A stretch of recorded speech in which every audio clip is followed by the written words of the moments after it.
Hey everyone, welcome back to Underreported Stories, where I cover the news that CNN, MSNBC, and Fox News fail to report on or don't report on enough. And today we're going to be talking about Daily Wire talent Brett Cooper's exit from the company.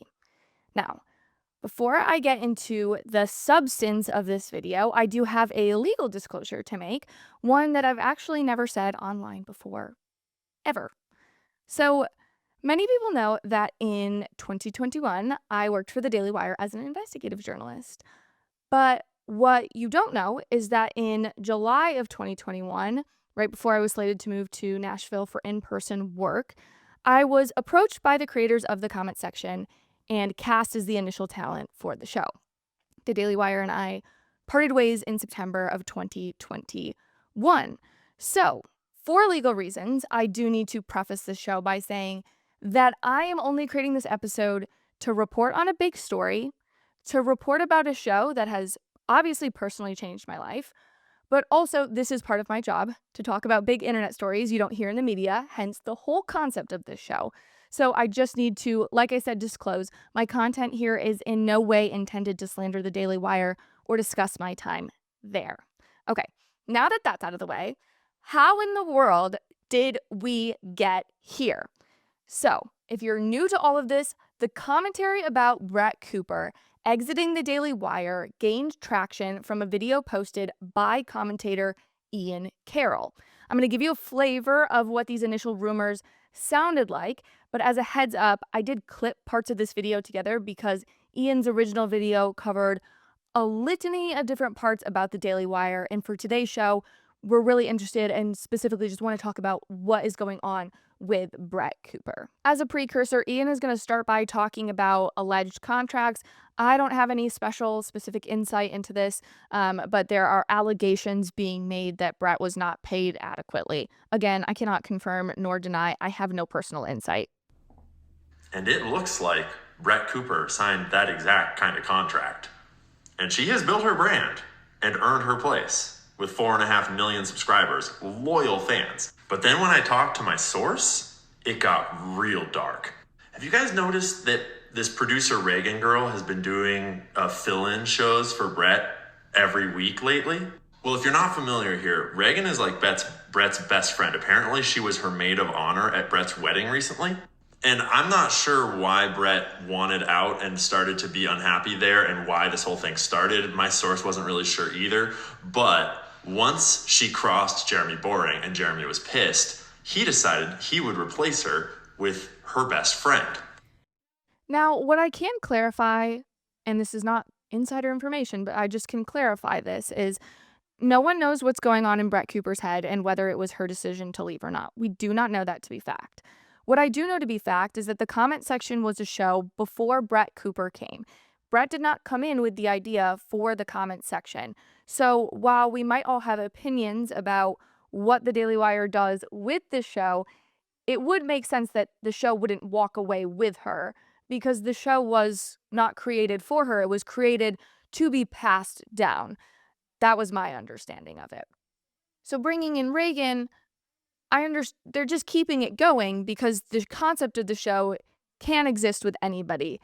Although I think that really is up for debate, and we'll get to that. But let's hear a little bit more of what Ian had to say. And so he made a contract offer that Reagan apparently could not refuse. And he is now replacing Brett with Reagan slowly until the expiration of the current contract with Brett in December. Brett is in an NDA and she's not allowed to say anything about any of this at all. And it sounds like this is kind of widely known at the company at this point. So she is being forced to continue her show as though nothing is going on while they replace her with her best friend and probably are going to manufacture some sort of like slander or like, I don't know. I'm just speculating, but they're probably going to manufacture some sort of logical reason why Brett pushed herself out and they had to fill in with Reagan. Well, we do have a response from Brett, and we didn't really get a rationale as to why she wanted to leave. We just got that she decided it was time to move on. But because of this video, in the interim period between that video coming out on December 2nd and Brett's contract expiring on December 10th, the internet was speculating a lot. A lot of people allegedly noticed that she had taken the comments section email out of her Instagram bio changed her Instagram bio, and some people have claimed, although I haven't seen proof for myself, that she deleted pictures of herself with Reagan. And in a video put out by the comment sections page, Brett came out. She announced that she was parting ways with the Daily Wire. It's obviously of note that in the video, she claims that it was her decision to part ways with the Daily Wire. Let's watch some of her final video. Hey guys, some of you have heard the rumors online, and the rumors are mostly true. Today, December 10th, will be my last day hosting the comment section and working for the Daily Wire. It is not true that I am being forced out. It was my own choice to leave. And believe me, this is bittersweet. I have had the most unbelievable 3 years helping to craft the show, building this community, and telling stories and sharing the truth every day. Through the comment section, you all have made me braver, more articulate, more thoughtful, more hopeful than I could have ever imagined. And I'm grateful that we spent this time together. And I'm grateful that the Daily Wire gave us a platform to grow this community.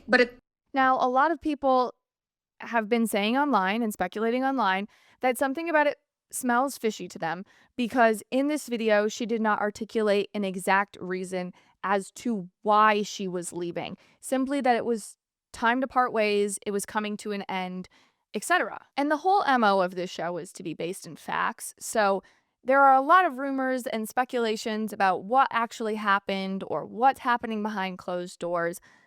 I can't tell you what's happening behind closed doors because I don't know what is fact. If you have theories, please drop them in the comments. I'd love to hear it. But I don't know anything factually about this.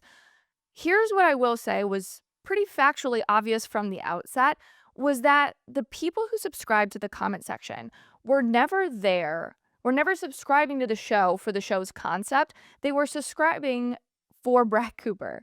And I don't think this is a critique of the Daily Wire. This is a conundrum that most media companies face in the new age with the rise of Gen Z, younger millennial, and Gen Alpha content consumers, because the comment section, like I said from the outset of the show, this existed before Brett was ever in the picture.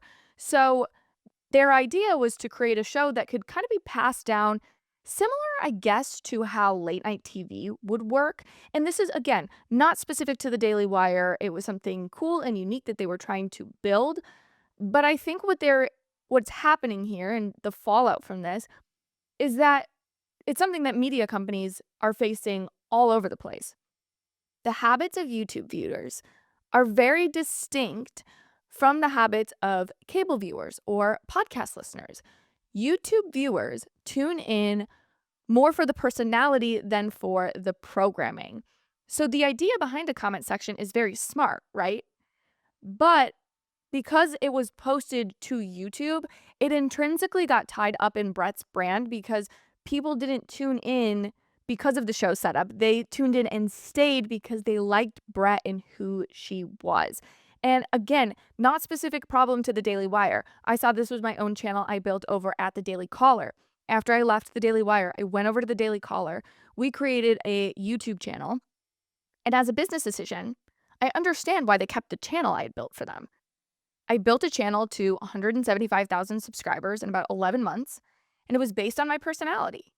And when we parted ways, when they deleted me from the channel and replaced it with just, generic political videos, the channel started flopping. It's grown like 10,000 subscribers in 11 months when I did on 175 in the same time period. And that's because people didn't subscribe just for my ideas. Because content creators, we have a very genuine connection with our audience, as corny as that sounds.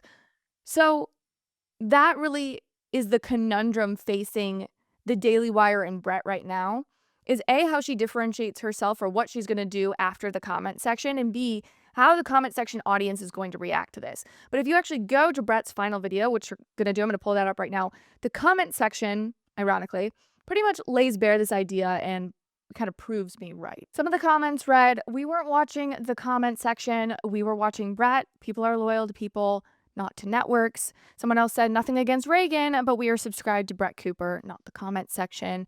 Another one, "Brett did not bring the comment section to life. She is the comment section. It won't exist without her." Someone else said, "I just unsubscribed. It's not the comment section without Brett Cooper." Comment section without Brett is like Joe Rogan without Joe Rogan. Someone else said, if Brett decides to create a farming channel where she just does farm chores, I will tune in for every video. It would be so chill. Again, I'm not opining on the Daily Wire's business decision. It would be highly irregular in this industry for Brett to take her YouTube channel.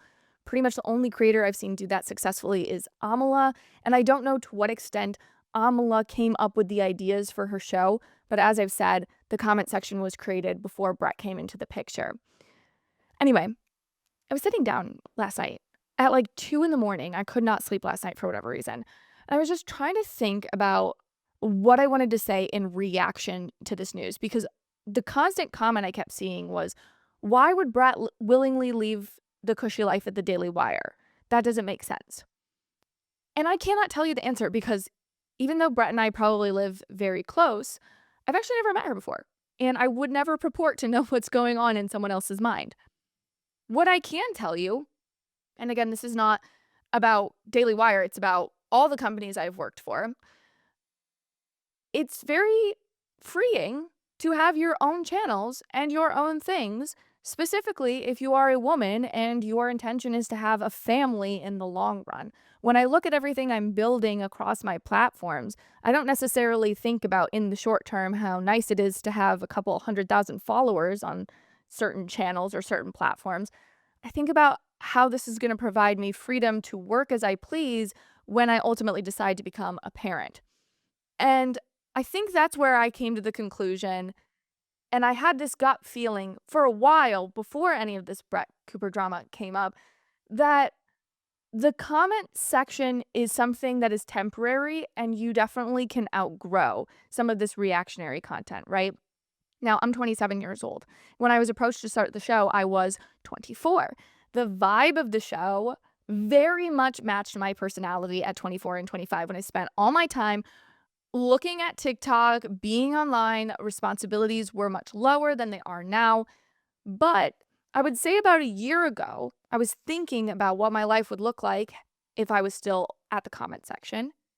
And I thought about it and I was like, the topics I talk about now, they're a lot more nuanced. My vibe has really shifted away from coming on as like always a happy person to like, I'm going to show up as myself and whatever mood I'm in that day.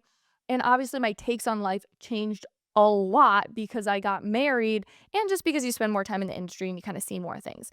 And so in all honesty, I know deep in my bones that I would have outgrown the comment section myself by the time I was about 26, which would have been like, yeah, 2 or 3 years. I would have probably been exiting right now.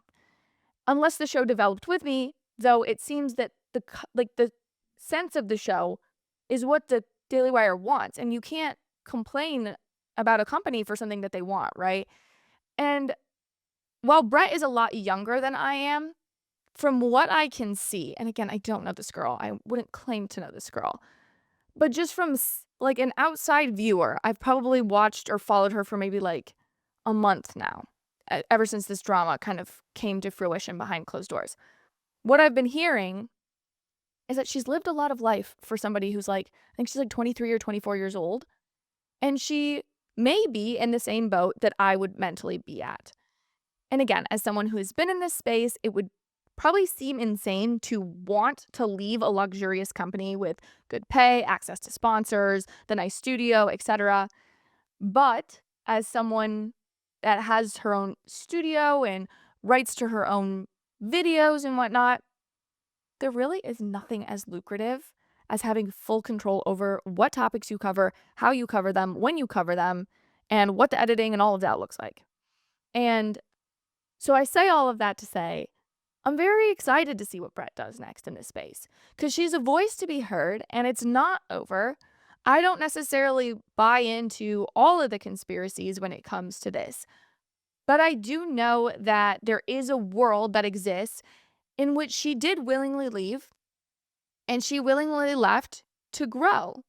And that's really cool if that was the case. Again, I don't know what the case is. I'm never going to report to. My conclusion is simply just that even though it doesn't seem so on the outside, and it seems like, why would you ever want to leave this? There are incredibly rational explanations as to why you would want to leave any company to have the freedom to build content as you see. But anyway, if you guys have strong thoughts, please drop them in the comment. Thank you so much for tuning in, and I'll see you guys here next time. Thanks so much for watching. If you liked what you heard, please be sure to give this video a thumbs up and leave a comment about how beautiful, stunning, and funny I am. And if you want more content based in logic, be sure to click over here for more videos and clips of my show. If you have the means to financially support the show, consider purchasing from my merch line, Based Apparel, linked right below. I really appreciate it, and I'll see you back here next time. Bye, friends.